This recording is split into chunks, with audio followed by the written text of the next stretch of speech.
So we're technically... Welcome. We're live, pretty Oh. sure. As far as I am aware, we appear to be live. Good connection, that sort of thing. I don't know what's going on with my streaming software, ladies and gentlemen, but it appears to be having a massive go at me. We also appear to be losing frames, but I'm hoping the audio comes through all right. As long as that's all right, doesn't really matter because it's a static display. But hopefully that's all good. Welcome everybody to this week's Fake Accents Unite. We're also joined this evening by the Britisher. Good evening, sir. Good evening. We're also joined by... What? People are still... Go on. This is very unclear what's going on here. We're here. Okay. Marvellous. Right, everyone can hear us. That's good. I will take that. And YouTube is not receiving enough video to maintain streaming. 93% drop rate. What is going on? I am so confused. I can still hear you if that means... 90% drop frames. It's alive. It's alive, ladies and gentlemen. Okay. So, people of the internet, can you hear us? Dear internet, I hope that you are well. We appear to be alive. There is no evidence of widespread stream. Alexander S. just went, aha. Yes. We've also got Siskoan saying that there is no evidence of widespread stream interruption. I'm looking desperately at this now, and it's still... Hagnar the Viking blames the Germans. Well, obviously. What was it he said? Germania delendia est. But, yeah, it works. It works. Okay, I'm going to start again. This never happened. And let's hope this. So, without further ado, good evening, ladies and gentlemen. Welcome to another episode of Fake Accents Unite. Hopefully, despite technical issues earlier in the day, everything should be fine. I hope that you are all well, and I'm going to introduce the guests now. So we're also joined this evening by the stalwart Britisher. Good evening, sir. It's a pleasure to have you with us. Good evening, and I do hope people enjoyed that lengthy advertisement for StreamYard that preceded this introduction. That was not an advertisement for StreamYard, you bastard. Discord was not the issue. We're also joined this evening by what was it, the Witch King of Simps or something like that. That's a new one. Some kind of rockery hoe, and that sort of thing. We're joined by Haryan Glaeddyv, ladies and gentlemen. It's good to have you here, man. Well, he's the chief salesman of that strange American confection, isn't he? Saltwater taffy. Licorice. I think he's going after the taffy thing. Yeah, very, very good British. You're gonna have to. You've annoyed O'Wine. Britisher, explain this to me right now. How did poor Haryan get saltwater taffy as a nickname? Well, it's not so much saltwater, is it? Well, taffy, it's a traditional sort of like jock for Scots, taffy for the Welsh. And I'm Welsh apparently. I didn't know till Britisher told me. I thought it was just from the north. Well, I mean, with a name like that, you are trying to tell us you're not Welsh. This is from a book. It's a name which I have petitioned young Haryan with no success to change because it makes it very difficult to search on YouTube. And not anymore. And that sort of and it sounds Welsh. And it sounds Welsh, and he's not Welsh. So yeah, Po once said to me, she was like, "Oh, Haryan, when I made my YouTube name, I thought, what's easy to spell and easy to find?" And my only reply was, "I didn't think about that." So what can I say? This coming, of course, from the man who named himself Not So Obvious. Right. So Scowen says, I wasn't even... Ivan Rebrov was already taken, wasn't it? I mean, Ivan Rebrov official was, yeah. Siskoan says, I wasn't even sure I actually needed to stay awake. At this point, I would be less surprised if you had missed another week. You are currently 605,303 seconds late, for a total of 3,037,895. This lateness makes me wonder how many planes crashed whilst you were on duty. Thank you, Siskoan. Siskoan, I'm sorry, but you've got it all wrong. You see, this week's episode was cancelled. What we're actually doing is next week's episode early. Oh, God. So now work that out. Whereas and get back to us. Last week's episode was not delayed, it was rescheduled, which is different. So there we go. Yeah, it's been denied, he says. Right. It's been a bit of a crazy week. Not a bad week, not a good week, but fairly crazy in terms of general developments and that side of things. Hagnar the Viking says this only happened because you had that German student on. In fact, Britisher is now far right after he met this German. It's all coming together. Yes. Did you make the list, by the way? The list. The list. The list. Did you make the list? I mean, no, mein Führer. There was this study. There was some sort of study once again published by academics, so it must be correct. And they had a lengthy list of, far left, center, right, and far right. And I think you can imagine the far right list. This was of YouTubers. And the far right list was longer than the others put together, if you know what I mean. And I made the far right list. As expected. Alongside Jordan Peterson and other extremists. And Shoe on Head. And Shoe on Head. That Bernie bro, yeah. This was, I can't remember the name of the website, but they said, they messaged me and they said, you're on our list, but you need 10,000 subs to show up on the website. And I was like, oh God, I wonder what captions they've got for me on that one. But no, it was fun looking such things up. And yeah, Britisher, you are. I don't understand. You had a set of accurate labels applied to you. What's the problem?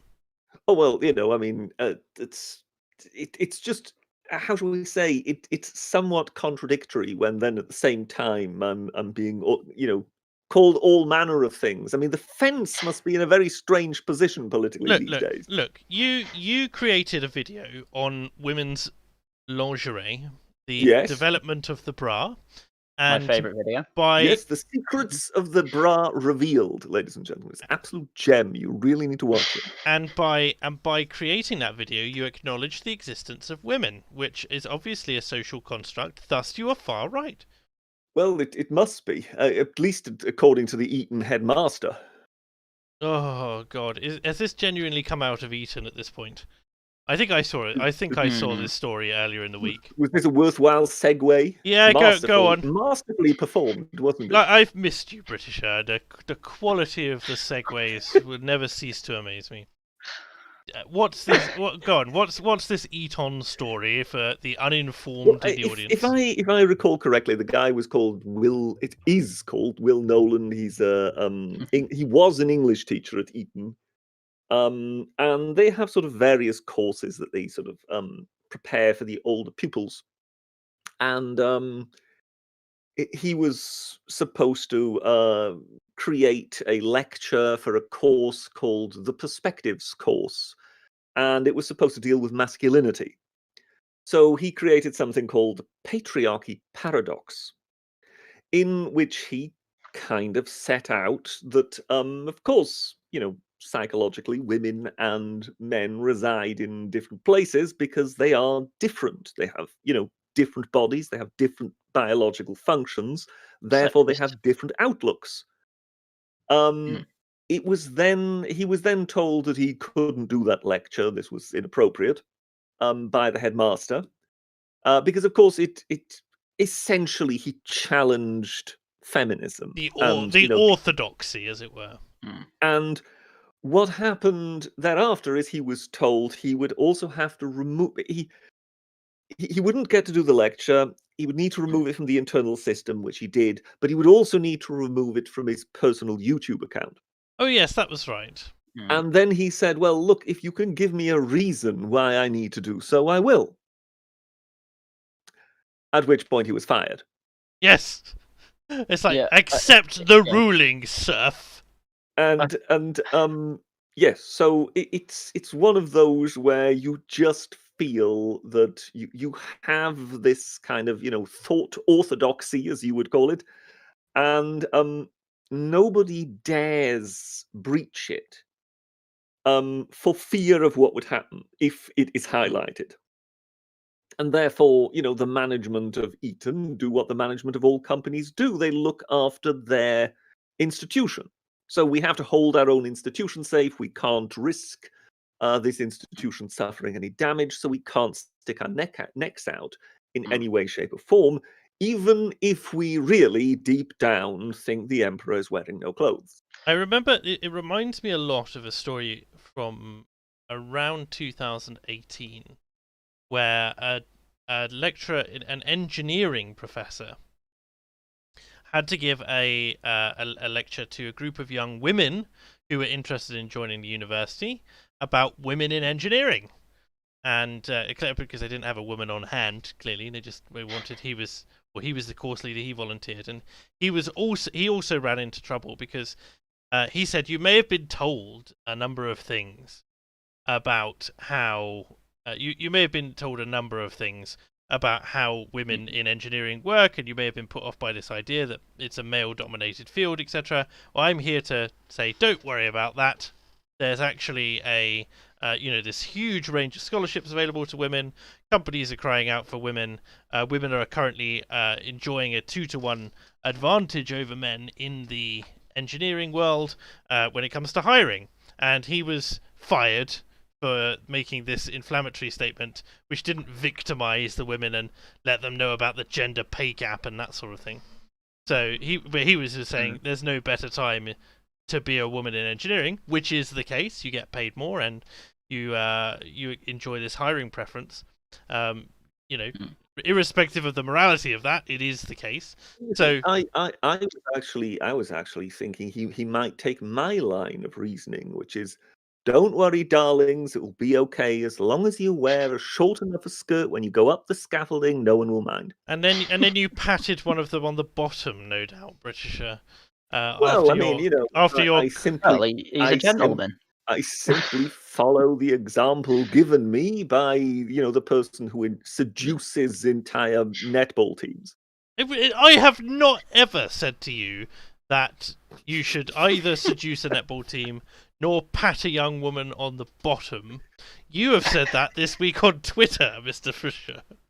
Well, if I remember rightly, I didn't say women should be patted on the bottom. I responded on Twitter to say women's bottoms are actually designed to be patted. Now, if there is anybody who actually thinks that isn't so, then I would like to hear the reason why. You won't hear any counter. I don't want to hear some legalistic thing, as in, it is against the law, thus it must be. No. I'm sorry, but if you actually consider the design, and you also consider the size ratio, buttock to male, female buttock to male hand. Please, I'm sorry, it's self-evident. All right. Well, I'm not going ask for consent, Britisher, right? I'm not going to pursue this particular conversation anymore because the Britisher will turn into the Coomisher before too long, and we can't have that. But welcome. I've barely got a word, and he's already talking about women's arses. Bloody hell! To be fair, I brought it up this time. Talking about rocks. Not always. Only when people bring it up. Regardless. If you want to hear... We have another. Did you have either of you had a chance to catch the Lotus Eaters conversation with Andy No from today? I did, between power cuts, yeah. No, I am a complete novice in this regard, so you'll have to enlighten me. It was a very was just a very good interview, really, talking about the rise of Antifa and obviously Andy's new book, which is coming out. But it did highlight that one of the reason I bring it up, because I'm not just going to rehash a Sargon stream, but one of the things that he brought up was the American approach to things is very different.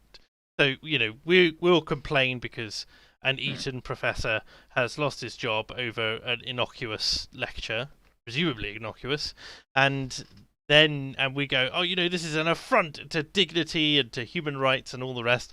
And in the meantime, over there, he would have had his head smashed in by Antifa yobs, that sort of thing.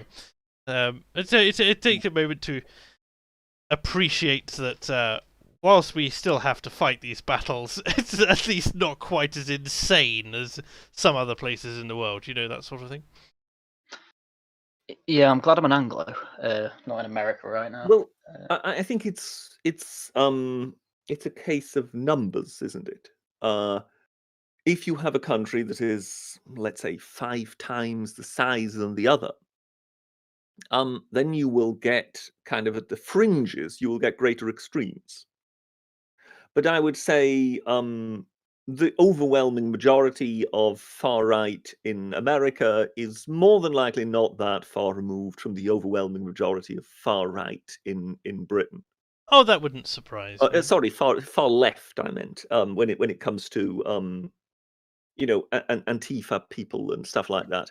But the further you then move into sort of the outer fringes, those people who once in a while grace the arrested pictures in Portland that sometimes you get on Twitter. That's when you realize that that's more than likely a breed of its own that is more than likely beyond, the British extremes, if you know what I mean. Yeah, it's they were going through pictures of that on the Lotus Eaters today with Andy. It's just like, why do they all look mental and degenerate, basically? Well, the main takeaway was basically that they recruited from vagrant populations, and I was having a think this morning about, of all things, the tax system. I know this is dreadfully interesting to everyone who's listening, but I was thinking about it because obviously Milton Friedman had proposed some time ago the idea of a negative income tax, and I was going, why hasn't this been implemented in any capacity anywhere, even in trial form?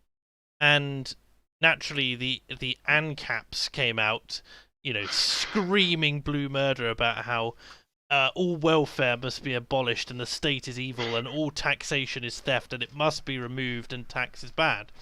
And I'm going, right, okay. Unfortunately, the state is a necessary evil, and really we have to support it somehow, and there's no real other way to support it. So my point was what was my point? We were talking. Well, there was a negative income tax and Milton Friedman. Okay, no, I found it again. So this idea that you need to be able to look after people who are unproductive in society, even if they are, the most bone-idle, lazy people, because otherwise they become homeless and they become destitute and they become a greater burden in order to take care of them than before, or they become radicalized and they in much the way that Antifa is recruiting from these populations, and these people may or may not be mentally stable, and they may or may not be doing it because they believe in the rhetoric of Antifa, or it's just nice to have a community and an outlet for the rage, and also a way to get access to food and shelter and that sort of thing. And these people will take advantage of that. And so, again, it reminded me that it's a very good idea to have basically not to have a state which has a safety net attached to it. It is a privilege that must be offered to people, and it should be conditional. But that's what it is. I mean, my main issue is it sounds like you're saying, give them things just so they don't cause riots in American cities and things like that. And I'm kind of like, no. Well, I'm saying, I mean, maybe I'm straw manning, but yeah. there is a wonderful scene in the series Rome, in which the series Rome. I wasn't aware you'd seen that, Britisher. You've it surprises everybody. You've never mentioned that before. And in that series, there is that moment in which this is after Mark Antony has done his famous speech at Caesar's, burial is the wrong word, but he's Caesar's been killed. Mark Antony holds his famous speech, which obviously in Shakespeare is the Friends Romans countryman speech. It incites the mob. Everything goes crazy. So you have to imagine this has just occurred, and then they're in the house of Brutus. And Mark Antony is basically saying, "Oh, I'm so sorry. I must have got carried away. But let's face it, you'll have to leave the city, you and the other people who murdered Caesar, And, oh, well, no, why should we? And then I think it's Cassius that basically says, we have all the best men on our side. Which, of course, he means the Senate, the nobility. And Mark Antony just looks at them and goes, yes, and I have an angry mob who will roast your best men alive and eat them. And to me, this has always been fairly symbolical of, you can say, oh, well, you need to give them stuff or else they'll kick off. But the reality is that the more desperate that the poor become, the more likely they are going to kick off. So, once they see their children starving, then tell them that they're asking for something they don't deserve. Yes. I tend to agree, which is why I discuss the negative income tax. For those people who don't know what negative income tax is, let's call it 20%. If you earn below the national average, you'd get 20% of whatever you are missing below that figure. So if it was £25,000 or however it was, so that you needed that 20% of it was £500 a month, that would be how much that you'd get. And then every time you still get the difference between what the national average is. So that becomes the new tax-free allowance. And once this came from Milton Friedman. Yes. Yeah. And so what happens is so if you earn £200 a month doing a part-time job, instead of what happens under a current welfare system, which is if you are receiving £500 a month, you would lose that £200 flat, and you would only receive £300, and you're no better off than you were before, even though you're putting in more effort. Then you would instead receive, I think it's roughly £376. So you're £76 a month better off still, because by earning, even though you're still receiving welfare, and that's the way it works. And obviously it's decreasing returns up till the... But strictly speaking, it's a form of universal basic income, isn't it? No, because a universal basic income doesn't have a cut-off. You just receive £1,000 a month or whatever, irrespective of your income. But anybody really earning zero would be the same amount below that but the magical average income, and would be receiving the same amount. I mean, but that's what's happening already with whatever it is. They just have to go through the bureaucracy to get it. Well, yes, but what I mean is, it's basically it's not a UBI, a universal income, which is that figure, and we deduct according to a given system. If you earn something on top of that, but strictly speaking, you could give that income any name. You can call it negative income tax. No, it's a negative income tax because it directly counters the problem with UBI and with traditional welfare, which is that you don't get any return for earning.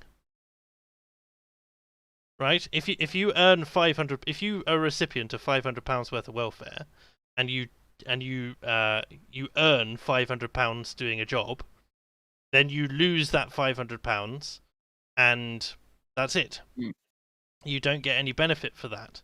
where, as in, there is no incentive for you to work and earn £500 when you're receiving £500 already for no work whatsoever. Whereas with a negative income tax, even if you earned £500, because that's still less than the £25,000 a year, or and however much that is a month, because you're earning less than that, you're still receiving money on top of that at the end of the day. So there's still more money in your pocket for that.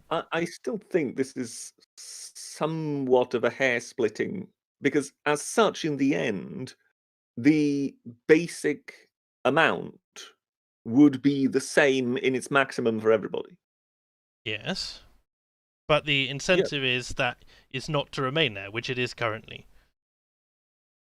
Well, it also removes thousands of bureaucratic jobs, which is presumably why it's not been trialled, and would simplify the system no end. And obviously, you do maybe additional GIBs for the disabled, for instance, if you improve a disability. But that's about it. So it's basically it's an incentive to work, whereas current welfare system is an incentive not to work. You still earn more money for every hour you put in to work under a negative income tax system, as opposed to traditional welfare, where you get no benefit before you get off welfare. Does that make sense? Anyway, so it's not UBI anyway. That's my point. I really think this is much of a muchness. I think that you are not understanding the concept then. Well, no, I think that basically if you have a UBI and you earn something and then you just come up with a means by reducing that according to a certain formula, then it's UBI either which way.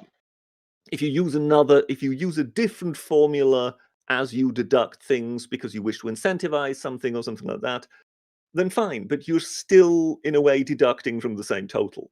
You're just using a different formula.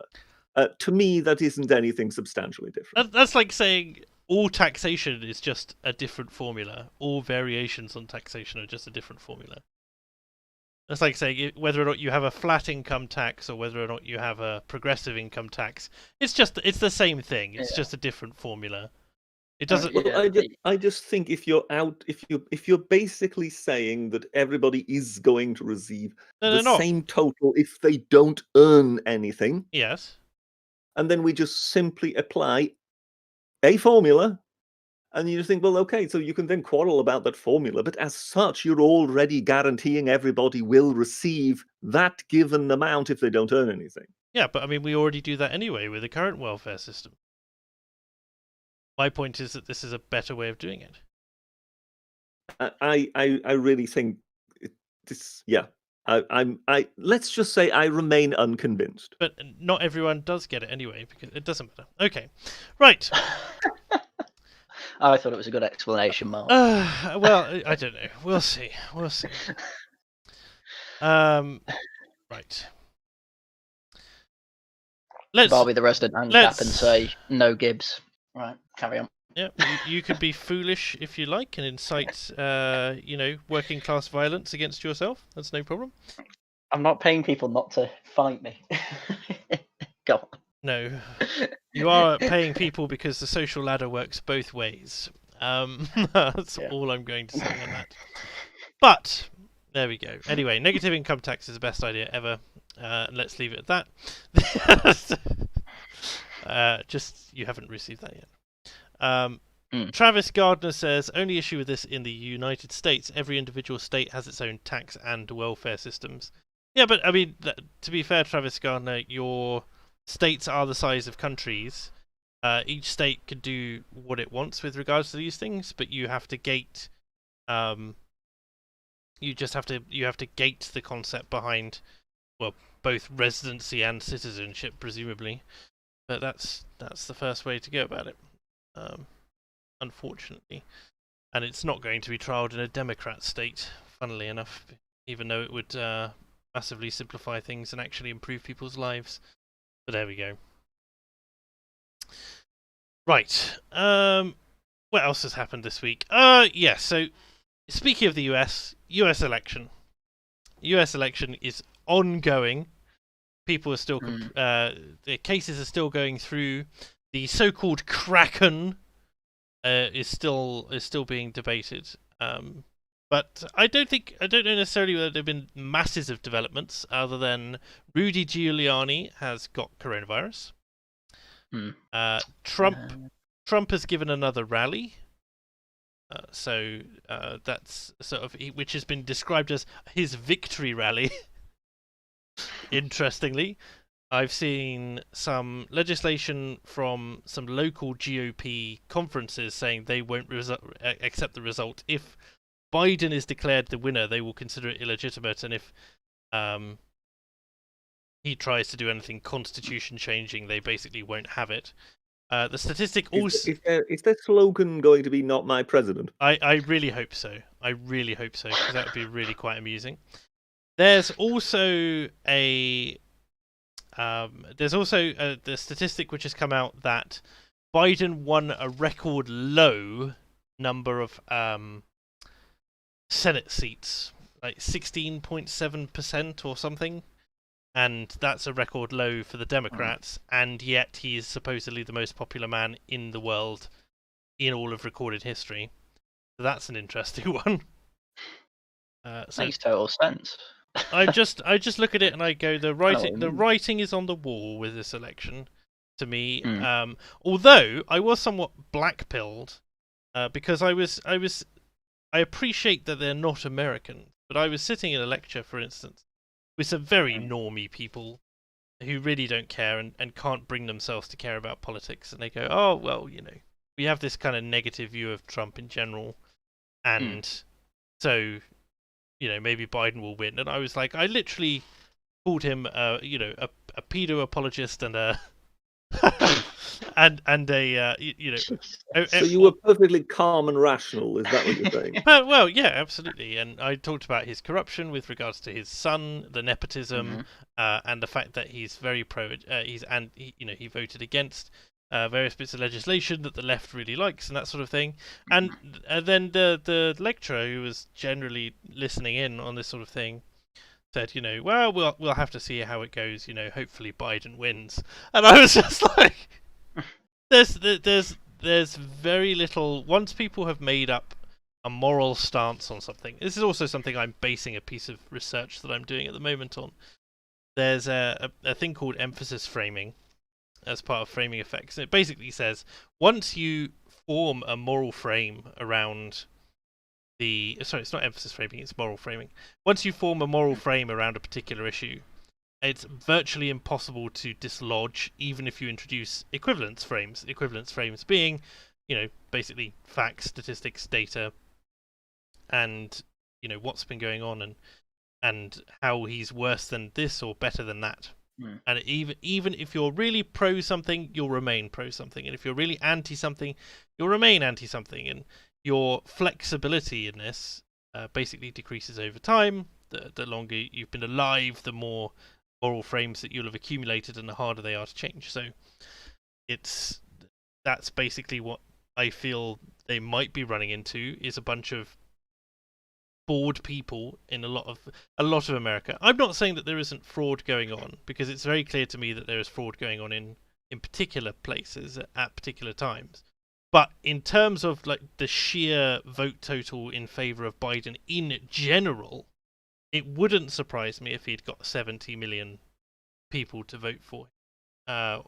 65, 70 million people, just because he's not Donald Trump. The media has been very low-resing or omitting anything good that Trump has done and massively highlighting any bad. And obviously his manner is a big thing. By people who are zero information voters, even a couple of Americans in my house, and they look at it and they go, well, Biden looks like a president and Trump does not. So, and it's as simple as that for these people. They really don't care and they're not interested in politics at all.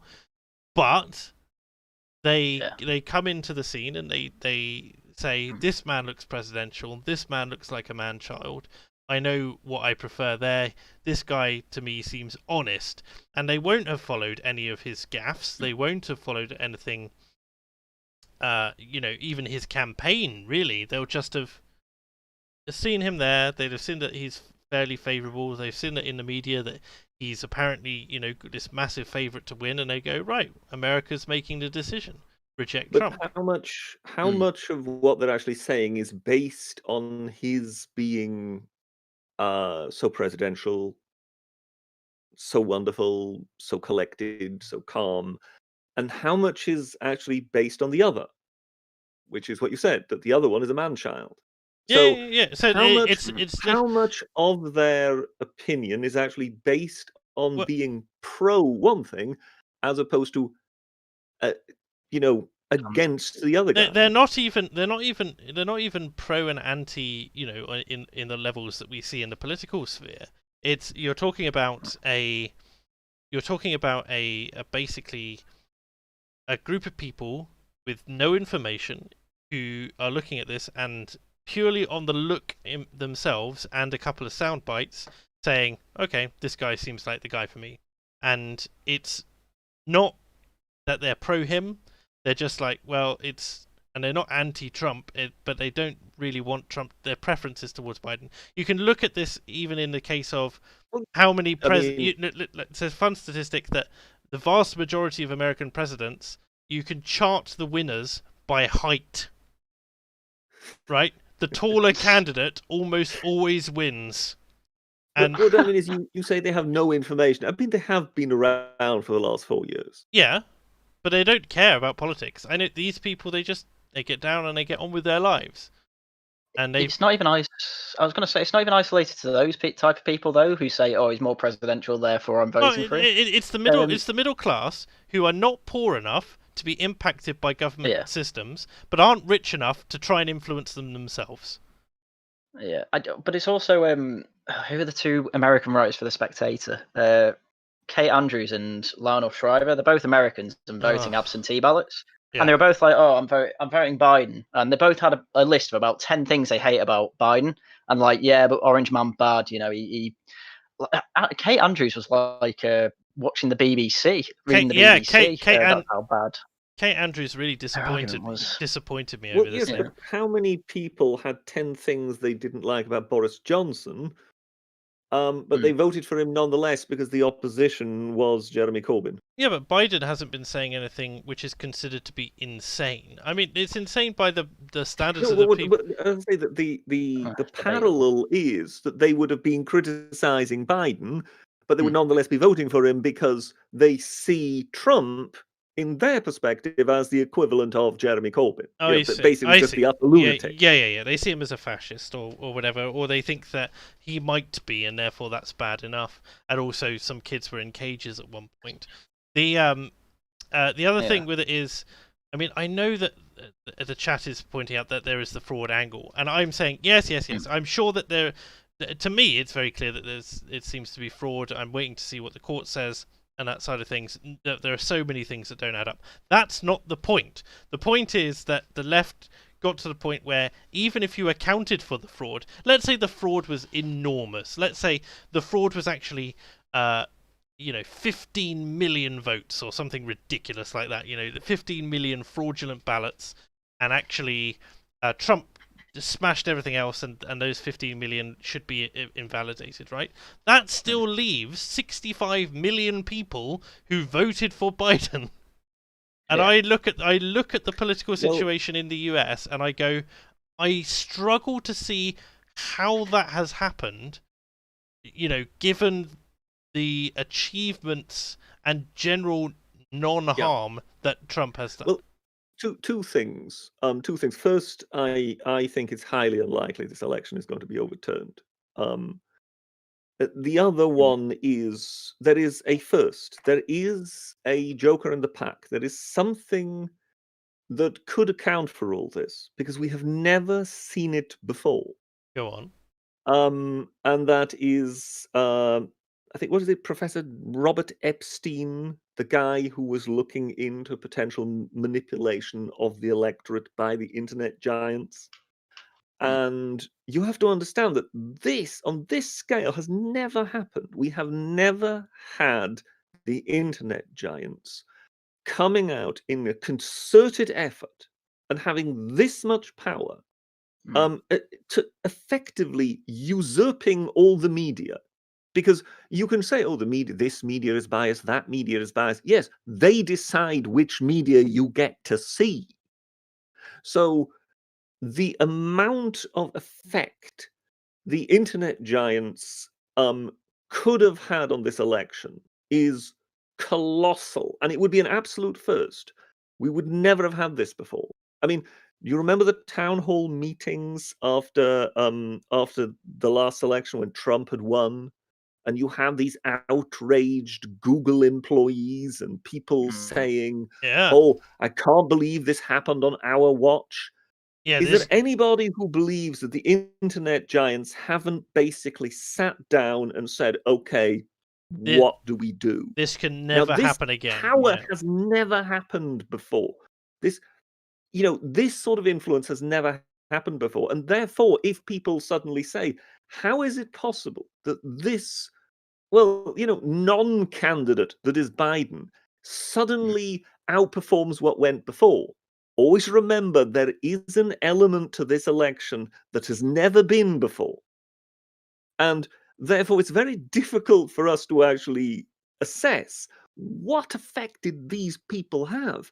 When Epstein, when he made his presentation to Congress, he was saying at the time he believed they could swing as many as 15 million votes. Now, this time round, when he gave his interview to Tucker Carlson, this is after the election, he said he believes it was at least 6 million, but he needs to look into it with his team further in order to get any sort of grip on it. But, he said, for example, that it became apparent that, was it Google? I'm not sure. They were putting out election warnings. So basically, they were putting out warnings to people, the election is coming up, remember to go and vote. Yeah. But they noticed that they were only putting out the warning to people they had identified as liberals. Yeah. And it was only once they called it out that they reversed that and then also started telling people they would know to be Republicans. So this was open manipulation that is completely ephemeral. It disappears afterwards. There is no trace of this. Now, how much of this stuff, how much effective political subliminal advertising have they been doing over the last 4 years? How much have they been doing over the last year? How much have they been doing over recent months? We have no idea. All this stuff is completely gone. But the impact could have been colossal. So if there is a candidate who suddenly outperforms any kind of expectation, yes, you can say, oh, it must be fraud. But it also could be that he is the beneficiary of an effect which we have hitherto never witnessed. And if that is the case, then God help us in future elections. I think there's certainly. Sorry, end rant. I appreciate your position there. Oh, it's not that he's not wrong, Haryan. It's that there's a reasonable case to be made that is behind a massive surge in liberal voting. I just also think that these two things, fraud and this massive increase, are not mutually exclusive, right? No, they're not. And I think that it's very telling. I'm really looking forward to seeing the outcome of this suitcase malarkey that we've seen around. Because 3 suitcases. Because the panic on those poll workers' faces sitting in that courtroom when that footage was unveiled for the first time, having been finally downloaded the night before, was glorious.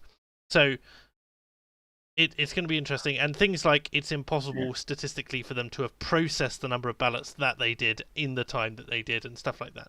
It will be interesting to see how that goes. I would still caution. I don't. That, that's not. You don't know how these things are going to play out. Particularly, once the other side gets their teeth into evidence. Yes. Also, always consider it's not enough to overturn one state. So the odds are heavily, heavily against.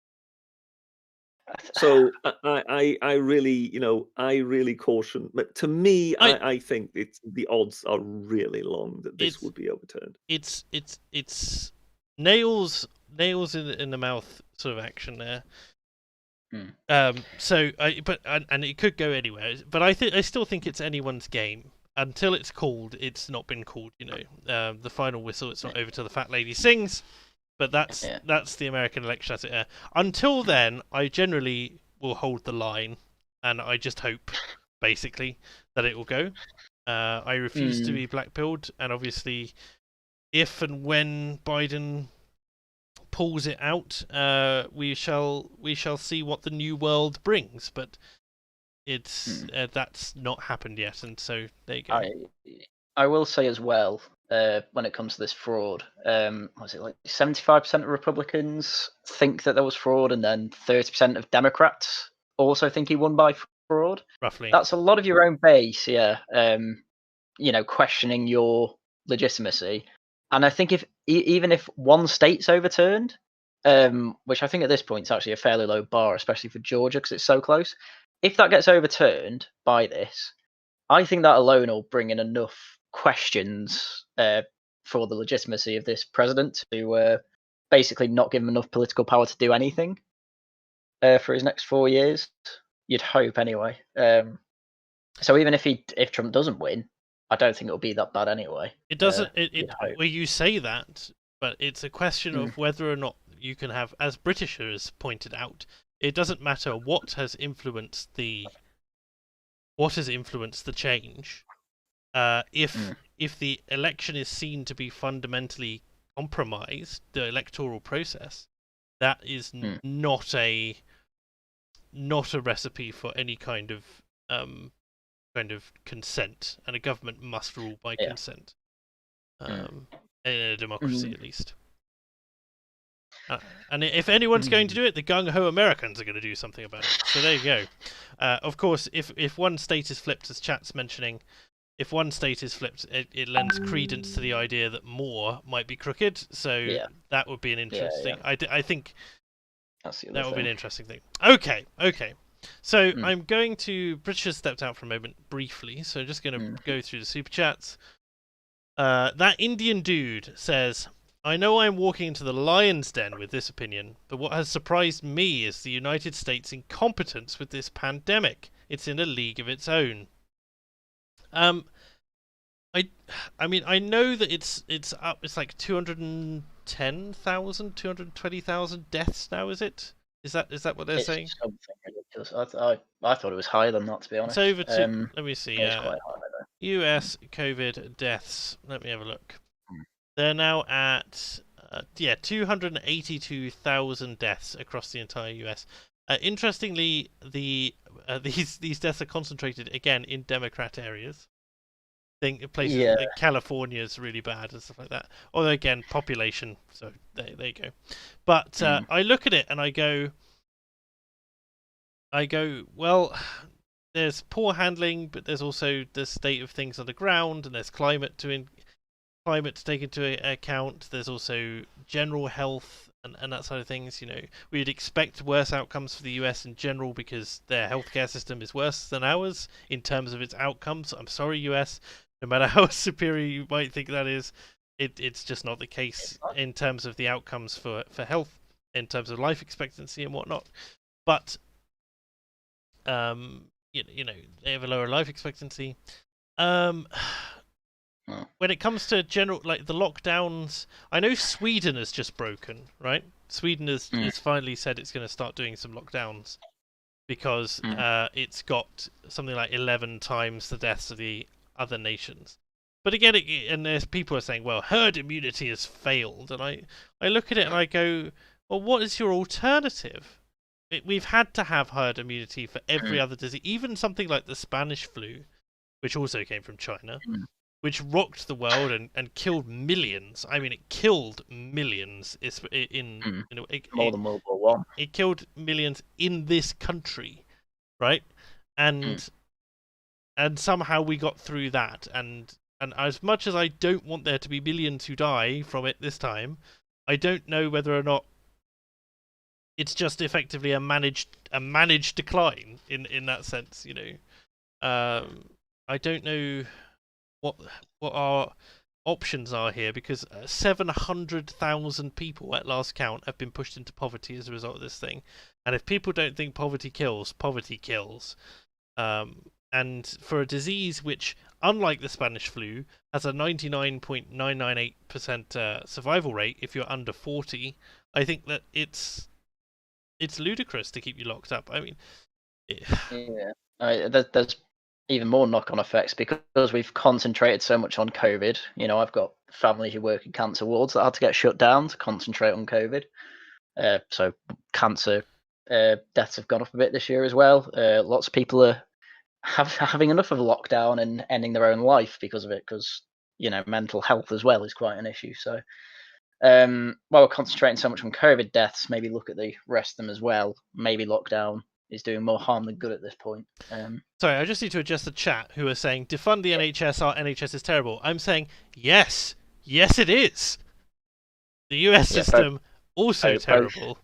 Both US healthcare and NHS can be both bad, yes. Are both awful. Anyway, like, and there are many reasons for that, but this is not the healthcare stream, okay? So the point is that it's just not a very serious disease. We've also got this vaccine coming. Personally, I'm not going to get it.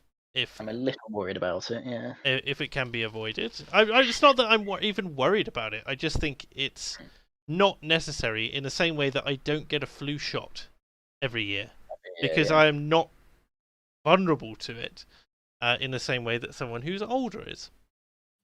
And my issue is I don't see how they can bring out a vaccine so rapidly that's been fully tested. Well, this is the thing, and this is a bit of fake news. The idea that it's been, you know, rushed out very, very quickly. They've been working on this this type of vaccine for this type of virus for some years now, and they integrated the new strain COVID-19 into that research. So it's not completely unfounded. It has been rushed through, you know, approval for trials, and a lot of this thing is, a lot of the pharma game is waiting for approval for trials, which is, you know, a bit different. So the fact that they've had no waiting times on that is going to improve development time without having the issues that of just waiting for it. So I have, it's not about that. I find the RNA concept to be very, very new and slightly concerning, because the long-term effects have not been tested. Although I have no doubt that it is fairly effective at containing COVID-19. Although it's, again, a disease which lasts a maximum of 2 weeks in the healthy who contract it. So the question is whether or not it does something to alleviate cases, which have also got, you know, long-term effects associated with them, such as damage to the inner trachea and lung damage, and also something to do with chronic fatigue, as I understand it. So we'll have to see how that goes, and I do think we should protect the vulnerable in society. It's just a question of, again, how far do your measures go? Because 700,000 people in poverty and a declining economy is going to cause a lot of issues, and then we won't be able to afford to take care of anyone at all, which is a big deal.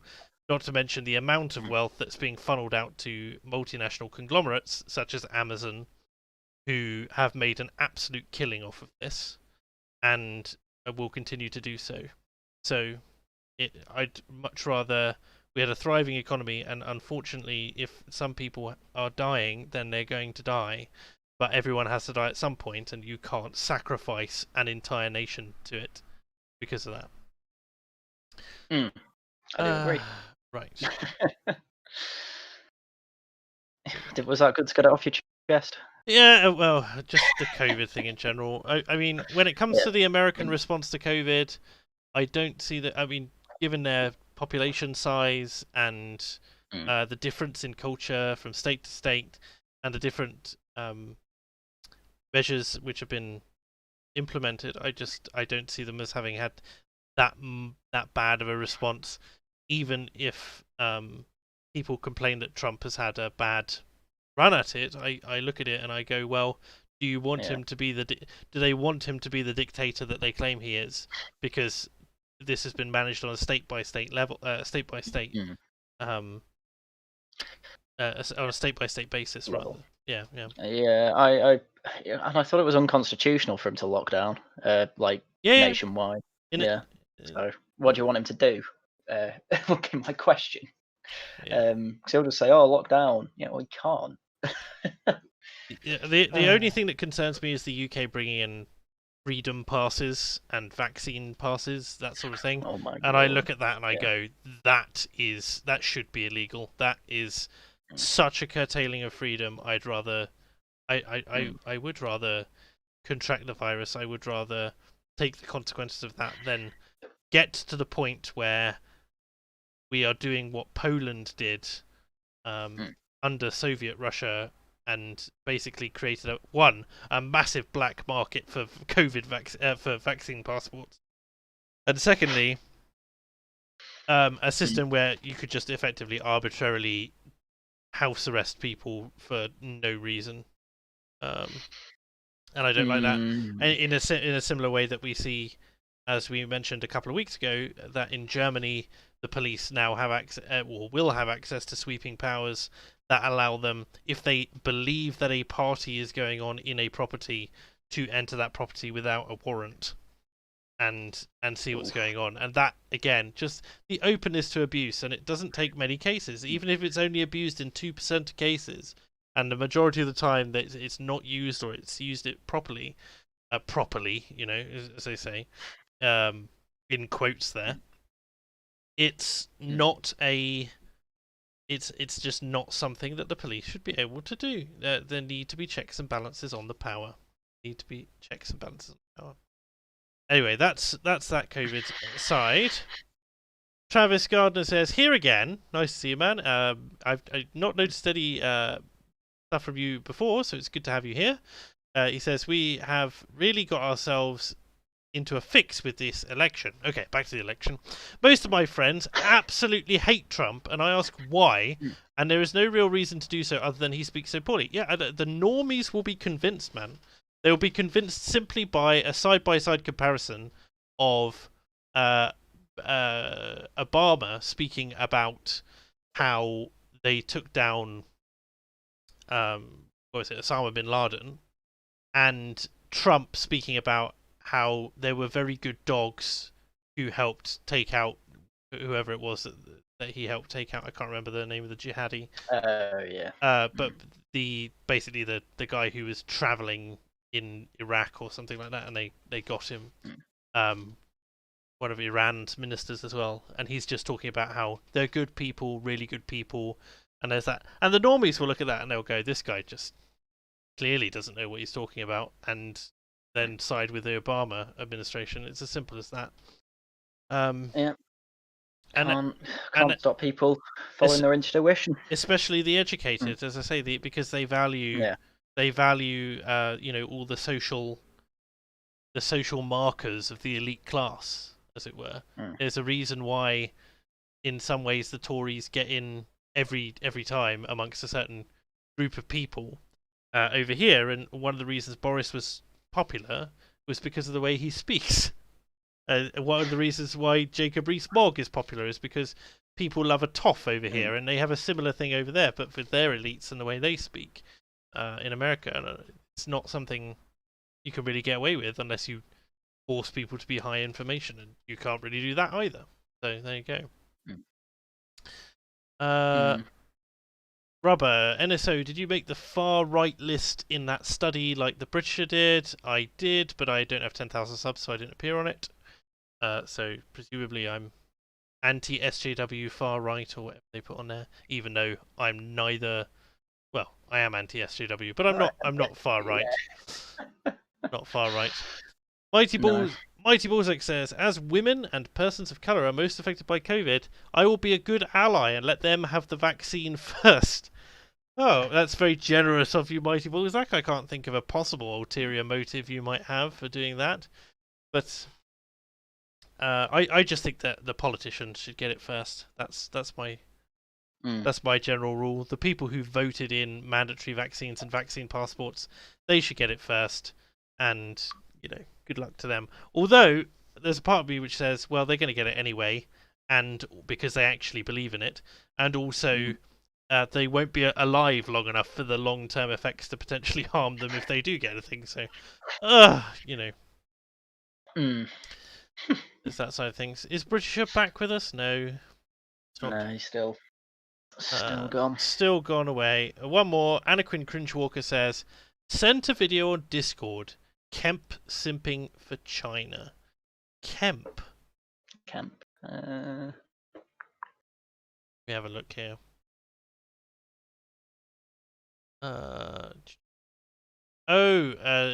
This is the General Kemp, is it? No, I think it's someone else. Governor Kemp. Let me have a look. We get this up on Fake Accent News Viewer. Breaking news. I'm not doing a jingle for that. Sure you're not. Take this. China is a top source for imports. We welcome thousands of Chinese visitors every year to the Peach State, and we are constantly helping to develop new opportunities for Chinese companies. No, Brian Kemp. 佐加州港务署属下有2个深水海港，一个是沙凡纳港。We welcome thousands of Chinese visitors every year to the Peach State. Georgia is a great place to do business. Georgia is a great place for business and family. Georgia is a great place to do business. Georgia. Okay, that's enough of that. So basically, it's just him simping to Chinese investors. I mean, Lovely. That's just what I expect at this point from the US side of things. But again, like, how old is that as well? I mean, obviously people have posted this up for 2020 from yesterday, but I don't know. The text is all in Chinese, so I can't tell. This is clearly something to be broadcast in China to incentivize investment. But again, you've got to be wary of the Chinese. I just don't trust.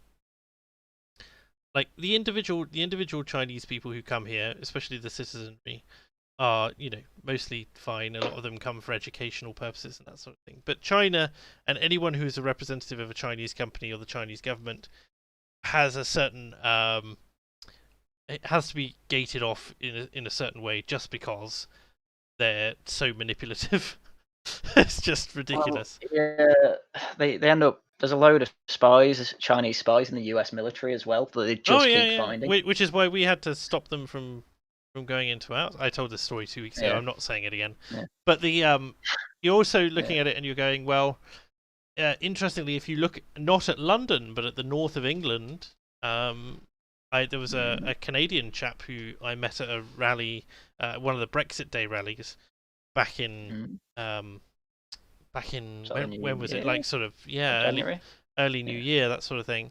And he was talking about how he was trying to buy a house up in the north, and it was with his wife. He was from there, and that it was virtually impossible in the town he wanted to get it in because basically this retail company was busing Chinese investors round to different properties, and whenever they arrived, he would say to the realtor who was there waiting to give them the tour, "Don't worry, this house will be sold before the end of the day. Take down the sign, the for sale sign." And then 12 to 20 Chinese investors would come out. The person who was taking them round would take out his clipboard and describe the property, and then they would bid, and then the price of the house would be sold. And he said that every single property he tried to look at in this area, he just could not beat the Chinese there. And so then had to take a property in the next town over. And the guy said, you best go to the next town over, because by the time you've had a look around any property in this town, that it'll already have been sold. And if you get over there now, because next month we're taking the busloads of people around there, so there you won't be able to buy there either. And they're not buying to live there. Let me just say that. Quite concerning, I would say. Yeah, this is why I think you need to be a British citizen to buy property in the UK. That just makes sense. And then you don't have issues like that where, as you say, a load of Chinese investors and Russian ones in London just buying up all the expensive houses and for investment opportunities. Again, it's one of those areas, one of those few areas where I look at it and I go, in an increasingly global world, a globalized world, I should say, I'm not opposed to government legislation that's a bit protectionist in this regard. It's just, I get that it opens the door to issues surrounding, aside from stamp duty, the the taxation of people, effectively a wealth tax on people who have second homes. But I'm like, if that's the price that we have to pay in order to protect the buying ability of local people, I'm afraid that I would lump that. Unfortunately. So, go. Yeah, I think it's British are back. I am back. Yes, I wandered back in. Sorry, I had to step out for a while. I wandered back in, and having had the negative income tax, I returned to him talking about stamp duty. What can I say? No. We're just talking about the someone mentioned the Chinese. So we were talking about the Chinese takeover of the property market reasonably. Well, I mean, we didn't let the Soviets buy up London. I don't see why we should let the Chinese. You know my line: Cold War. Yeah. Just embargo them completely. They will do a lot worse without our markets than we will do without their production facility. Yes. Yeah. Less cheap crap. But yes. I mean, you've caught the recent, last week's assault on Australia by the Chinese. Yeah, did they try to claim that the COVID might have come from there or something? No. They basically first started circulating a fake image. I mean, to the point where we even know which Chinaman faked it, and he's even completely open about it.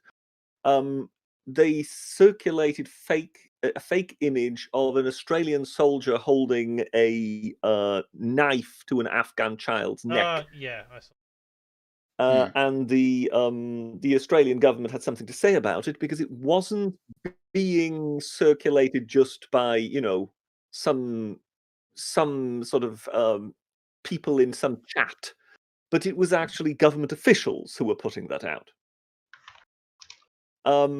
So the Australians weren't all too happy, after which, the floodgates opened. And on the week that was, I included a bad English tweet in which they were even referring to Australian barbarism. Yes, those well-known barbarians, the Australians. Yeah, and you just we may disagree with the way they play cricket, but it's a bit rich coming from China. Yes, what they do to shrimp on their barbies is just absolutely immoral. I'm 100% with China on this one. I mean, I wonder how many criminals get executed because some rich donors in Australia require a kidney. Yeah, exactly, right. Yeah. I wonder how many people are forced to,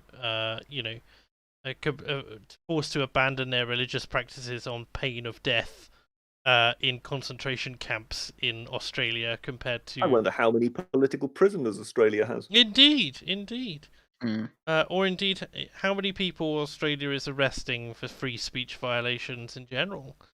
It's amazing to comprehend, really. Maybe. In fact, now that you've said this, maybe China's onto something. Maybe we really ought to be. Yes, it's just something. This is stuff we didn't know about that finally they've been bringing to light. Oh yes, thank you, great CCP. Please don't disappear my family. The whole thing was just happening because there were leaks. There were some giant leaks of documents of stuff the Chinese had been getting up to or not been getting up to at the time of the outbreak of the virus with no name. My juvenile brain definitely didn't picture giant actual leaks. Yes. The vegetables. Yep. We're back on Wales again, which isn't a great surprise given we have Haryan around here. But when it comes to this, so they realise that there's very embarrassing news out. Right. And this is obviously, we know that they've been picking on Australia now for months because it was the Australians that say shouldn't, they were the ones who dared stick their head above the parapet and said, shouldn't we have an investigation into what actually happened here?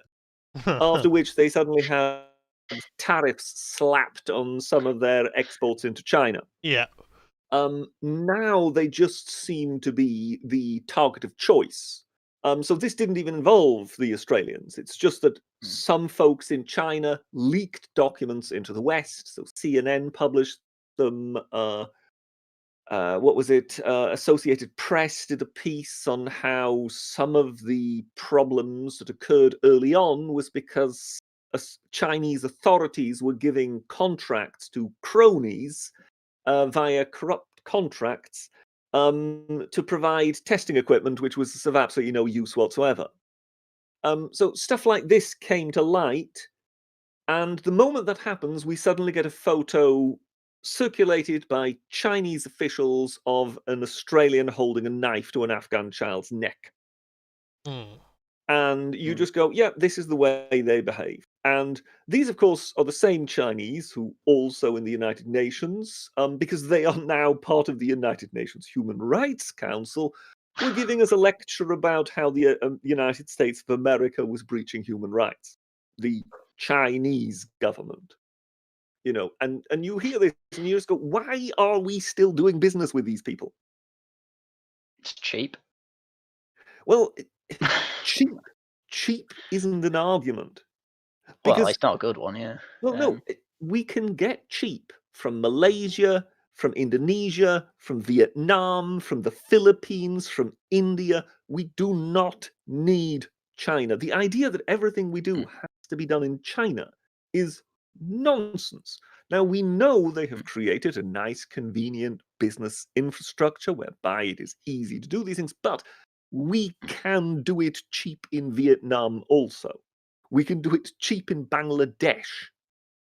There is no need for all this stuff to go to China, given that we know that the Chinese are ripping off, patents and copyright and whatever on an industrial scale. So basically, anything we make over there, they steal.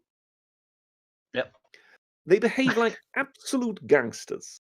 And then, when they don't want any bad news, then they have a go on one of, at one of our closest allies, one of the Five Eyes. And we're just supposed to stand by and go, oh, well, they're just having a little bit of a tantrum. This is the power that fancies itself as the global hegemon. And they're behaving like this. This is terrifying. People who are always telling us how terrible the British Empire was, how terrible the French Empire was, how terrible the Americans are ever since the Second World War. Now, I grant you, spray on cheese is a crime against humanity, but that's not what I'm getting at here. When you look at that, and then you sort of think, the Chinese, there's more of them, it's going to be very diverse. And you just go, no, it's going to be horrible, because look how they behave. They are not behaving like a country you can let anywhere near global power. No. Sorry, rant over. I mean, let's talk about income tax again.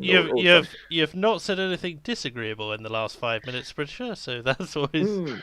Not to us, maybe to the Chinese.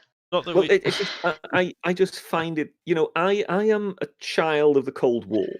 I grew up at the time, so we were constantly being told how we were 45 minutes away from complete annihilation and whatever, and the Soviets and their armies of tens of thousands of tanks and all that stuff.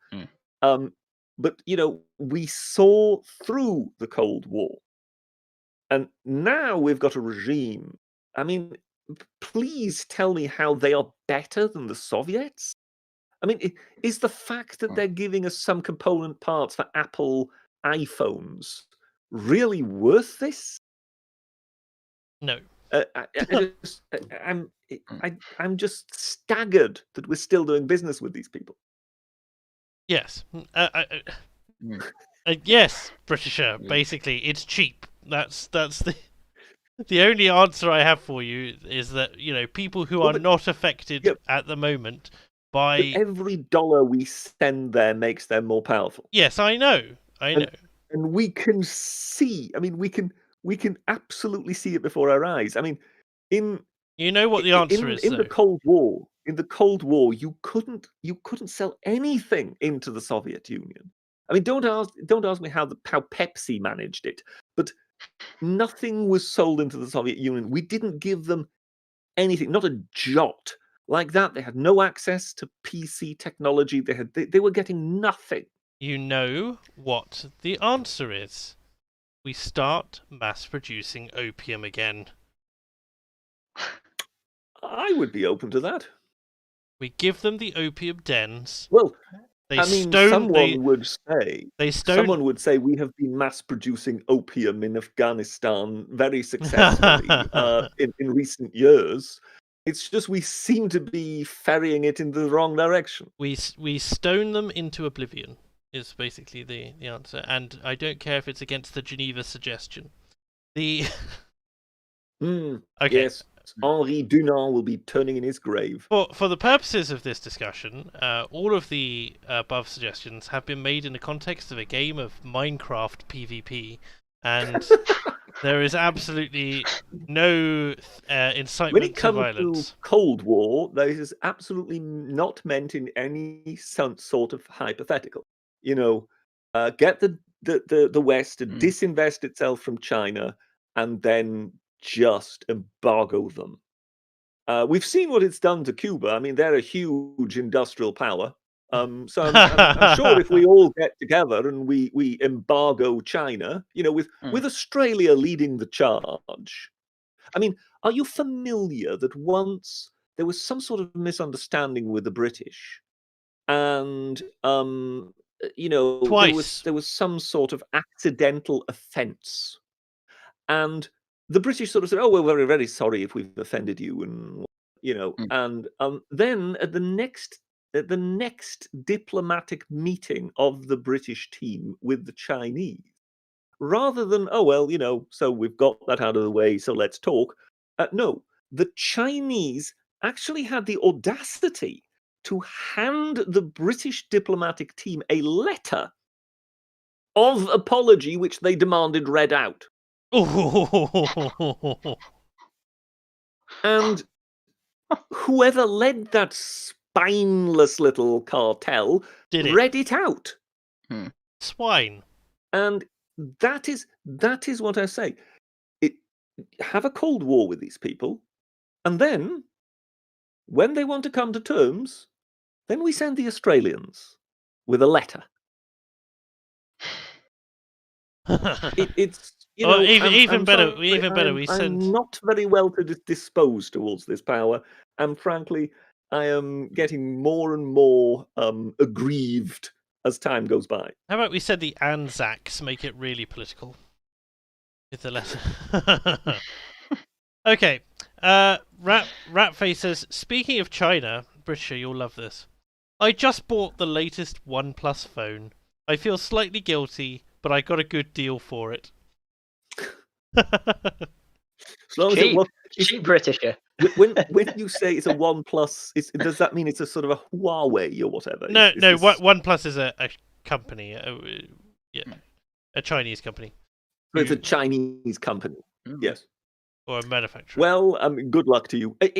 My assumption is you more than likely can't buy a single mobile phone that hasn't got Chinese components in it. I would be very surprised if you could get anything that hasn't got some components that were made in China, even if it's got a sticker that somehow says made in Taiwan or something. Are we allowed to say Taiwan? I don't know. Yes. I think that's the least controversial thing you've said about China. Frankly, I don't think this should be even remotely controversial. I mean controversial from the perception of China rather than it's fine. Yeah. It's fine for our side. we have some form of free speech apparently.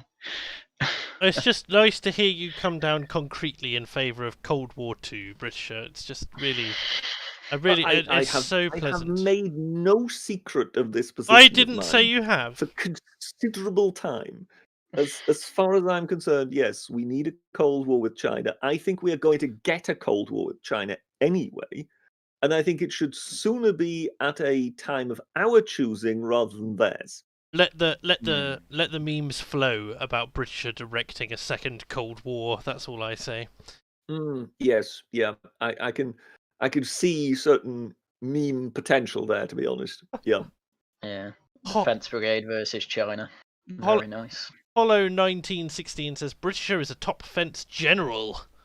I mean, is that? Do we consider that to be a promotion at this point, Britisher? I mean, surely I'm being assuming that it kind of plays into the sort of expression of armchair general. Someone who's brave when he's on a when he's on some kind of internet chat. No, seriously, I went through the Cold War, and I would be perfectly willing to go through the same thing again, but this time against China. Britisher's sitting here right now going, I'd kill a Chinaman in Minecraft. I'd kill it. I'd kill them all in Minecraft. You do realise that Cold Wars don't involve killing people. Well, not directly. Not unless you want to. You have to understand when you're talking, countries billion or more, and you're talking nuclear powers and whatever. You can't have hot wars.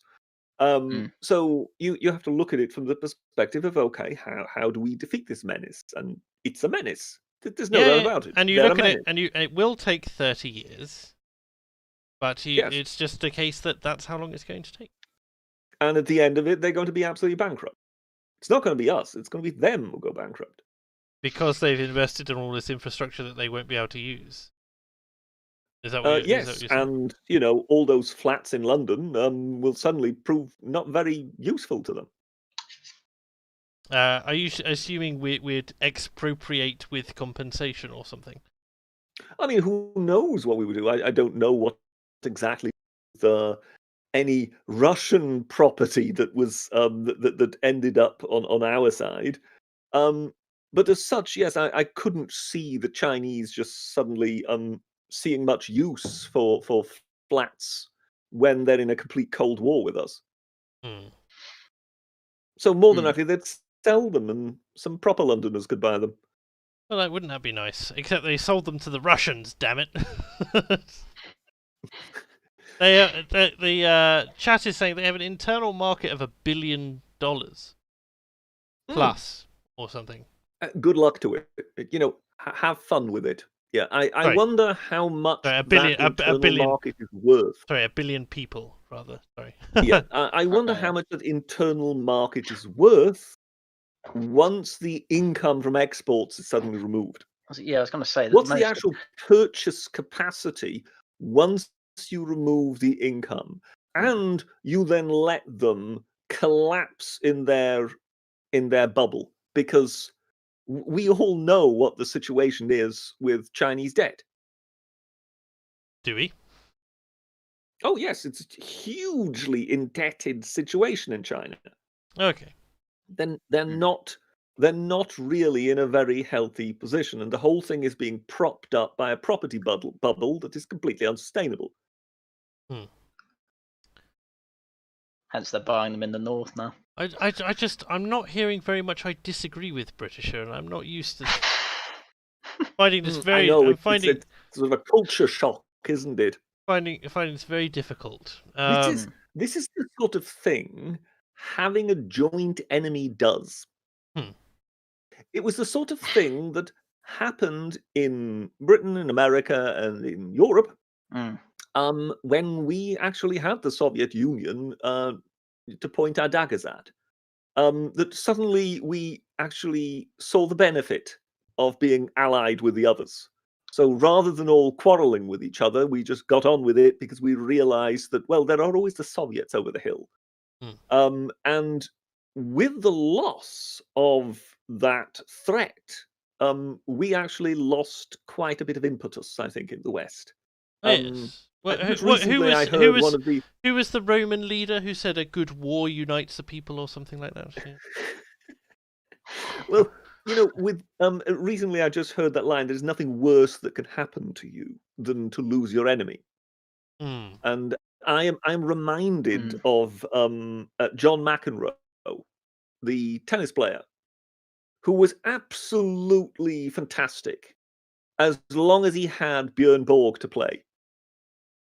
And the moment Björn Borg retired, he lost it. He sort of began losing it, and sort of complete non-entities began becoming sort of tennis number one and whatever. So he needed the person to kind of rail against, and if as long as he had that, he was fine. So those two would kind of vie for which one would be tennis world number one. The moment that Borg said, "Okay, look, I've done it now. Goodbye, thank you very much," McEnroe was kind of left standing there, if you know what I mean. So yes, I really think it had a significant impact. I think many of our problems go back to the fact that we lost our enemy in 1990. Yes, it didn't help. And maybe actually reintroducing the enemy might be of greater benefit to the West than just resisting the Chinese. Fair enough. Right, on that note... What a very agreeable half hour. What a very agreeable half hour indeed. Are there any other stories that have caught your eye, gentlemen, over the course of the last week? I went through most of them on the Guardian. On the Guardian stream. I think there was something in the Times. I'm just having a quick look at it. Was that one of those laughing at the Guardian streams where you actually got a word in, as opposed to a certain time when I think Based Liz and Discordia were just throwing you off? Shut up, did they? Why do I invite women on? It wasn't as if there were any tangents about the Romans or anything like that. I'm quite sure I barely said a thing. I actually wanted you to start a tangent. I'm quite sure that the British would never stoop so low as to laugh at the Guardian. It's ridiculous. I'm just looking at some of my links and whatever that I acquired last week. Some of the things I mentioned on the week that was and whatever. Adolf Hitler won an election in Namibia. Oh, yes. Oh, yeah. Right, before you get into that, actually, Jesus Fried Christ has chimed in to say, do you know what I call a country of 1.4 billion people? A target-rich environment. So thanks for that, Jesus Fried Christ. I disavow. Go on. So, yes, Adolf Hitler's been elected in Namibia.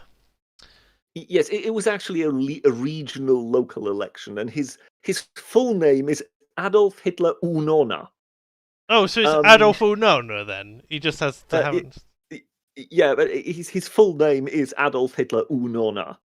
And he doesn't think his father actually really knew who Adolf Hitler was.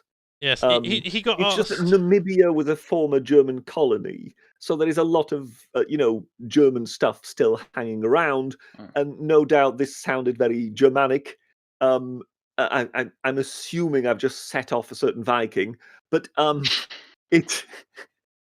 but he doesn't actually think that his father was being particularly malicious by providing him with that name, but he's now just stuck with it. Well, it's much like India doesn't have an appreciation of the war crimes of a certain Mr. Hitler, and he's considered to be somewhat of a grumpy old grandfather figure.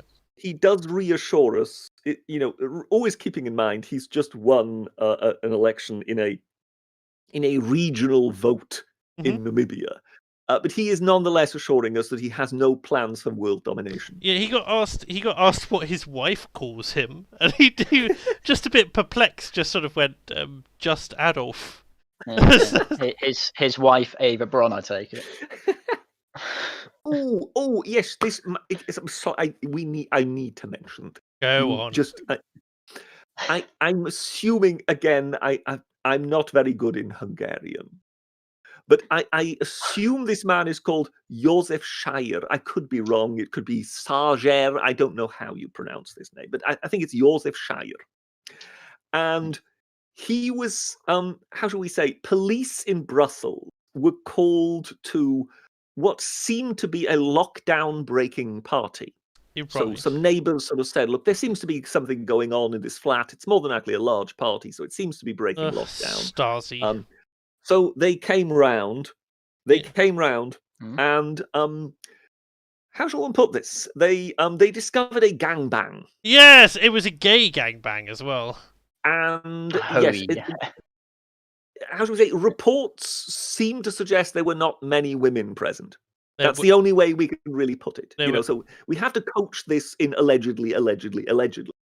But one particular member of the gangbang, naked, got out the window and shuffled with his hands along the gutter and then shinned down a drain pipe. Yes. And he nonetheless, he got caught. Because, funnily enough, you can't just run around Brussels with no clothes on. He didn't get very far. He also, it turned out this was a member of the European Parliament. Yes, and not just any member of the European Parliament.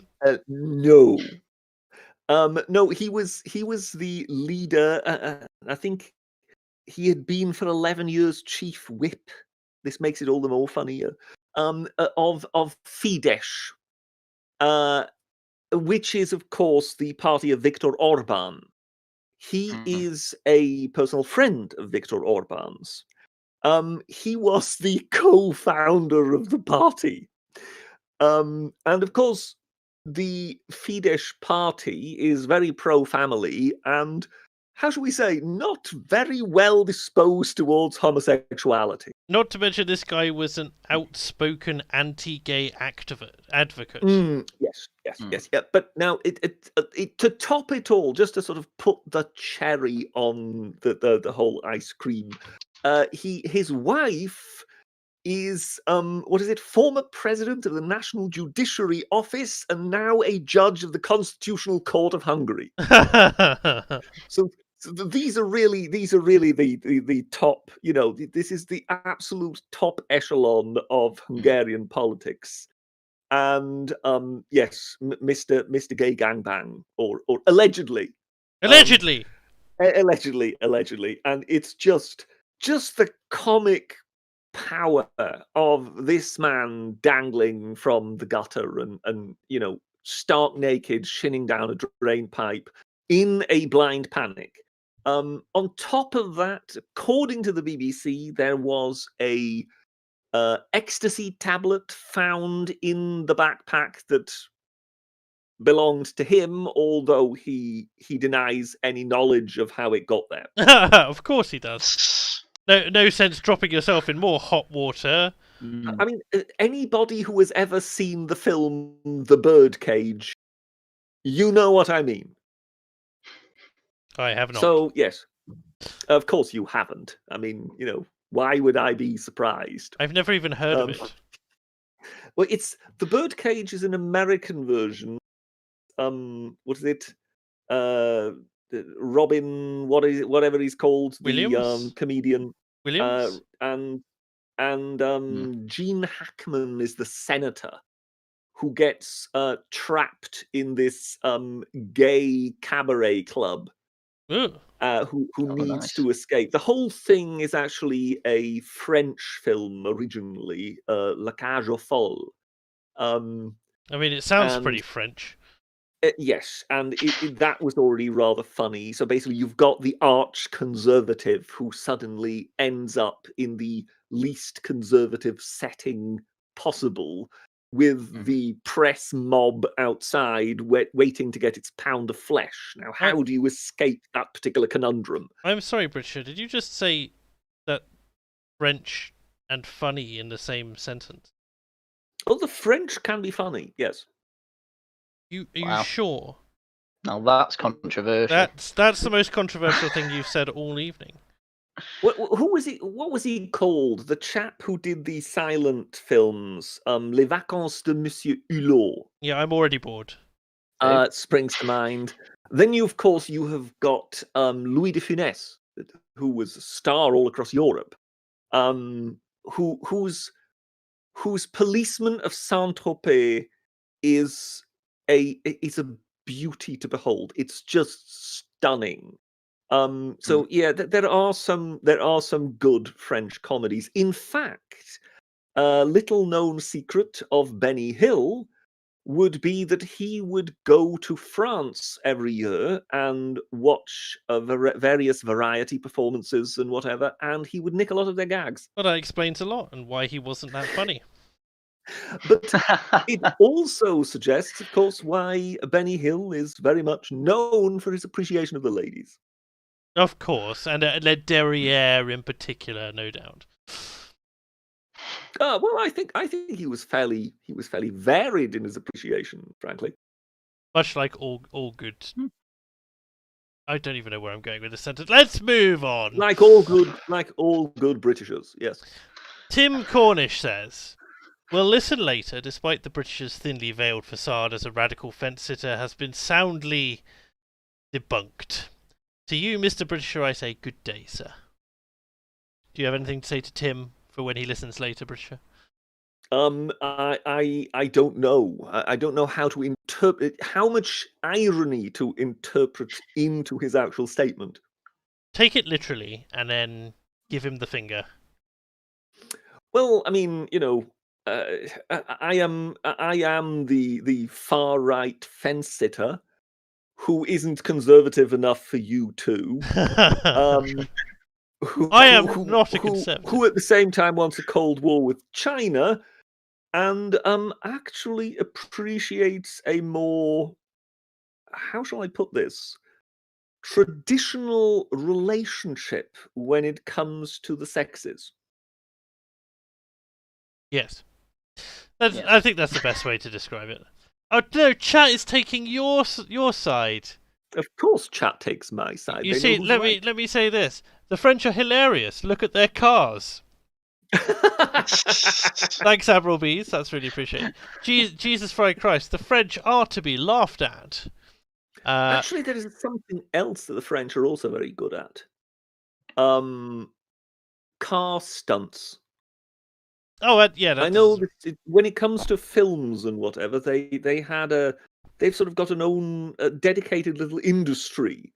So quite a few films, James Bond and various other things, if they get filmed in France, south of France, those winding roads alongside the coast and whatever. Say, they've got a very nice road network. They've got fantastic cars, car stunt men, and they're quite famed for that. Indeed. I mean, if you want someone to nearly kill themselves doing something too dangerous for you to attempt, that's the French are to be doing. I'm assuming you would have to look at it from the perspective that the filmmakers tend to be British or American, yes. Whereas the people who would be lost in any car stunts. Moving on. Gaza President-elect says that French show Allo Allo was great. Except that it wasn't French. Yes, that's the point of the joke. Britisher, for goodness sake. Admiral Bellsdeal says the French can be amazingly funny, just not when they choose to be. I, for one, find Agincourt hysterical. Yes. An amazing battle. I still say, try and find yourself a copy of Louis de Funès. The Policeman of Saint-Tropez, that's the one thing he's most famous for. They made several of those films. But also, what was it called? He was playing Monsieur Duchemont, and it was one of the best sort of sending ups of French food snobbery that you could make. That he was the guy who was the chap who did the annual food guide. So it was clearly a dig at the Michelin stars. And of course, the various restaurants and chefs would pretty much kill to get a good rating, if you know what I mean. So he entered these restaurants with all sorts of disguises and whatever in order to pull it off. But then, of course, the one thing he's always railing against is the fast food industry. And there is this French industrialist who produces food, in massive factories that he just basically says it's just a disgrace. It's not the way it should happen. And of course, I will let you guess in whose factory he gets locked for several days. And he has to rely on that particular food. By the time he comes out, his taste buds are officially dead. Ugh. And that's when he gets challenged by the industrialist who's got wind of it to basically show the world that he actually is this culinary expert. So how to do an expert food tasting without being able to taste anything.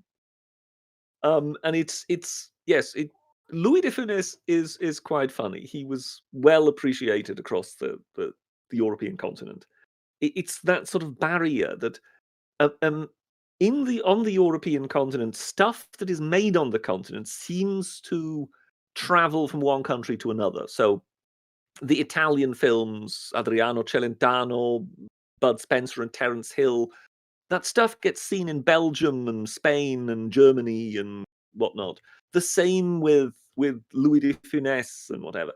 But that English Channel is the ultimate barrier. It just doesn't get across. So yes, a lot of this stuff is completely unknown, I'm afraid.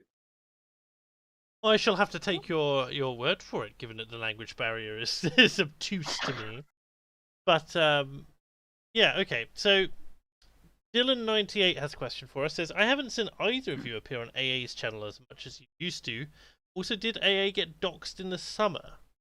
I mean, personally, from my point of view, it's just that my schedule has meant that I can't appear as much with AA, as much as we are still good friends. And he did get doxxed in the summer. So we're still referring to him as AA and that sort of thing. But the information's out there if you need it. I don't think it's done him massive damage in the long run. And speaking of AA, actually, because he has released a course, The Foundations of Economics, which costs £350 or £250 if you get it on sale, and it's very good. I've got it myself. I'm also developing a course on interpreting statistics with him that will release hopefully in January, and that will obviously be something that the Britisher is very interested in because he doesn't understand statistics at all. Yeah, right. And yeah, that will be and that will hopefully be a 10 lecture series as well. So I'm really hoping that that does well, and we can make at least a few people very happy, because that kind of education you would normally pay thousands and thousands of pounds for, and we're trying to make it affordable, at least as affordable as we can. So there's that. How about you, Britisher? Have you got any plans to appear on AA's channel? Well, no, I don't have any immediate plans to attend AA's channel. I think it's largely still the barrier that we know what would happen with the chat if I would turn up on. I don't know. Maybe I think you should. I think you should give it a go at some point. That might be. I really think that, I'm just a bit like on this stream, as you've seen this evening, with all these extremes and these radical views that I'm throwing out. I'm too hot to handle. It's the only way I can put it. Yeah. Couldn't have you on my stream. Cold War with China, mental. yeah, I remember. I mean, the last time I was on your stream, it well, yeah, you lost control, but it wasn't my fault. I remember that, we've established, yes. No, that was partly mine as well, actually. We made very similar videos around the same time that annoyed a particular audience. You could also appear on Academic Agent's channel, then disappear as he's about to read the super chats. That's also something you might do. Yes, yeah. I wonder why that would be. Although I'm sure that there might be some, there's some possibilities.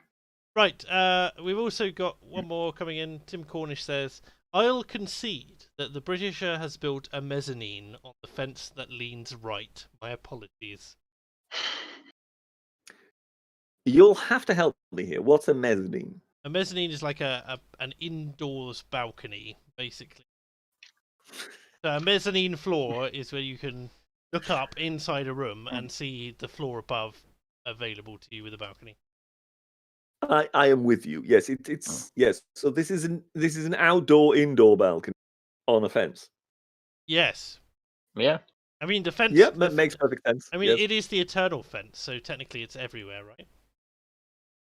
Well, I mean, I'm now beginning to sort of come to the conclusion that my fence actually doesn't seem to divide left from right with my being in the middle. My fence seems to actually run along the line from all the way from communism all the way to the fascists. So I seem to be the one who basically bestrides it all like a colossus. Hence, whatever is said about me seems to apply. I mean, to be fair, you are incredibly easy to build law for, so that doesn't help. Oh dear. There is that, yes. Right. I think with that, I'm going to bring us to a close for the evening. Before I declare war in any other country. Before you Before it's too declare controversial. before you declare the lukewarm war on Norway or something like that, I don't know. So well, you see, I am the one who wants Brussels bombarded with sprouts from a Lancaster bomber, which could be fun. So I have got form in this respect. I don't know why you haven't. Taffy doesn't come up with these gems. I do. I don't know why you. No, I leave you to it. I'm speaking. I don't know why you haven't come up with you haven't commissioned one of these grand oil paintings of just such an event happening, in the hopes that if you commemorate it in advance, then it might go. Yes. Especially if it's. I mean, on the other hand, the one country that maybe does need obliterating is Austria. Moving on. Moving on. It's been an absolute pleasure to have you both with me here tonight. Technical issues notwithstanding, I think we've had a good show. I hope that everyone in the chat enjoyed it, and hopefully we'll be back next week to do this sort of thing. I don't know how the show is going to run in the run up to Christmas, but I do want to put in a Christmas stream at some point.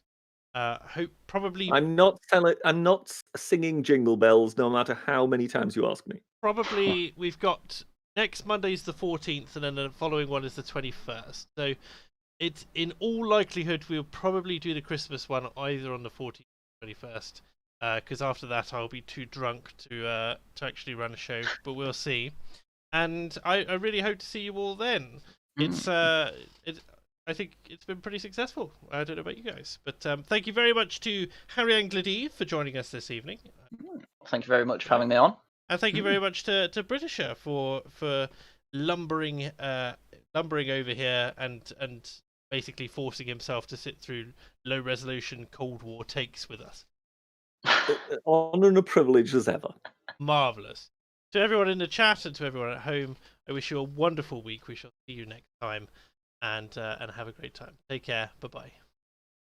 Toodle pip. See ya.